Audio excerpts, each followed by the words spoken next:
আসসালামু আলাইকুম। তো আজ বানাবো ইলিশ মাছের একটা নতুন আইটেম।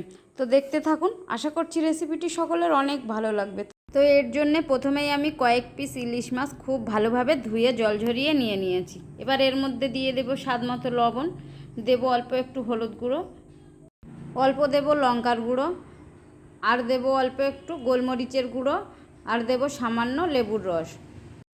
এবার এই সমস্ত কিছু মাছের সঙ্গে প্রথমে খুব ভালোভাবে মেখে নেব। আর ঠিক এভাবে মেখে নেওয়া হয়ে গেলে 10 মিনিটের জন্য সাইডে রেখে দেব।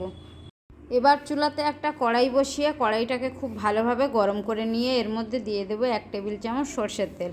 তেলটা খুব ভালোভাবে গরম হয়ে গেলে এর মধ্যে দিয়ে দেব বড় সাইজের 2টো কুচনো পেঁয়াজ। পেঁয়াজটা দিয়ে 1 মিনিট খুব ভালোভাবে ব্রাউন কালার করে ভেজে নেব।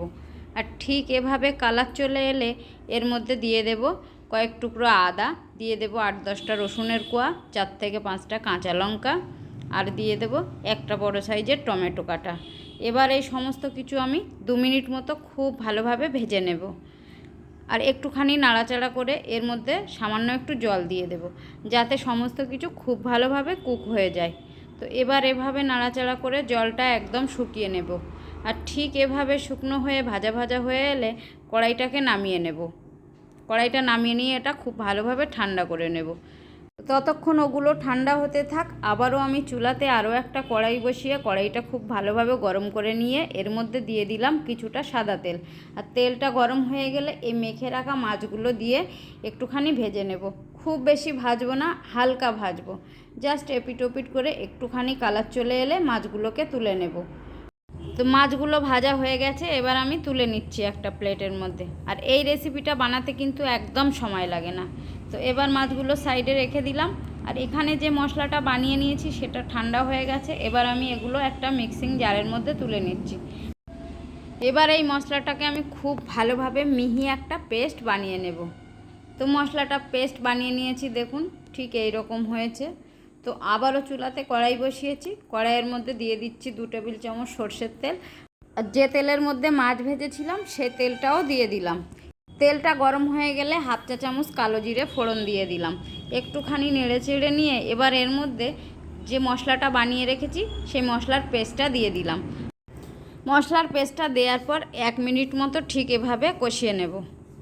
আর মশলাটা তেলের সঙ্গে খুব ভালোভাবে মিশে গেলে এবার এর মধ্যে দিয়ে দেব 1/2 চা চামচ হলুদ গুঁড়ো, 1/2 চা চামচ দেবো জিরে গুঁড়ো, 1/2 চা চামচ ধনে গুঁড়ো, আর 1/2 চা চামচ দেবো কাশ্মীরি লাল মির্চ পাউডার। এটা দিলে কালারটা বেশ ভালো আসবে। তো আবারও সমস্ত মশলা দিয়ে একটু নেড়ে চেড়ে নিলাম। আর সবশেষে দিয়ে দিলাম স্বাদ মতো লবণ। আর লবণটা একটু বুঝে দিতে হবে, কেননা মাছের মধ্যে লবণ দেয়া ছিল। তো এবার মশলাটা এভাবে কষানো হয়ে গেলে মিক্সিং জারটা ধুয়ে এর মধ্যে সামান্য জল দিয়ে দেব। জলটা দেওয়ার পর এই মশলাটা আমি আরও 1 মিনিট কষিয়ে নেব। কষানো হয়ে গেলে একবারে এর মধ্যে জলটা দিয়ে দেব। তো যে যেরকম গ্রেভি রাখবে ঠিক সেই অনুপাতে জলটা দিতে হবে। তো আমি জলটা একেবারে দিয়ে দিলাম। এবার এই ঝোলটা খুব ভালোভাবে ফুটে এলে এর মধ্যে একে একে মাছগুলো দিয়ে দেব। তো ঝোলটা খুব ভালোভাবে ফুটে গেছে। এবার এর মধ্যে একে একে সমস্ত মাছগুলো ছেড়ে দিলাম। এবার একটুখানি সময় রান্না করে নিলে ইলিশ মাছের নতুন এই রেসিপি একদম রেডি। আর গ্রেভিটা কে কতটা রাখবেন সেই অনুপাতেই রান্নাটা করে নিতে হবে। তো সব শেষে উপর থেকে দিয়ে দিলাম কয়েকটা গোটা কাঁচা লঙ্কা, আর দিয়ে দেব কিছুটা কুচনো ধনেপাতা। আর এই কাঁচা লঙ্কাটা সব শেষে দিলে এই মাছ থেকে দারুণ একটা ফ্লেভার আসে। তো রান্নাটা একদম হয়ে গেছে। এবার আমি চুলাটা বন্ধ করে দিয়েছি। এবার ঢাকা দিয়ে রেখে দেব 10 থেকে 15 মিনিটের জন্য। আর 15 মিনিট পর দেখুন বন্ধুরা, এবার আমি সার্ভ করে নেব। আর মাছের এই রেসিপিটা খেতে এতটা দারুণ হয়েছে, তো আপনাদের কি আর বলবো। একবার এভাবে বানিয়ে দেখুন। ইলিশ মাছ একদম নতুনভাবে বানানো একটা রেসিপি, আর খেতে অসাধারণ হয়েছে। গরম গরম ভাতের সঙ্গে খেতে তো দুর্দান্ত লেগেছে।